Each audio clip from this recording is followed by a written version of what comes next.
How to place same game parlays in Caesars Sportsbook. If you want to place same game parlays in Caesars Sportsbook, it is actually quite very simple for us to do so. Now first of all, for this, all you have to do is go ahead and then first of all launch the Caesars Sportsbook app and then make sure that you're signed into your account. From here, just choose a sport or an event that you wish to place a same game parlay bet on. By default, you will be on the default bet, so to place an SGP bet, tap on this little option that says same game parlay.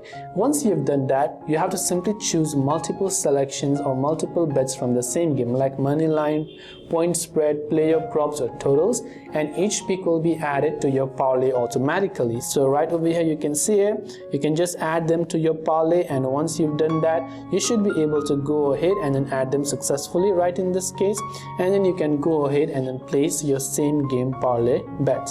I hope the video helped you out. If you have got any further questions, feel free to leave them down in the comment section below. As always, thanks for watching and see you in the next video.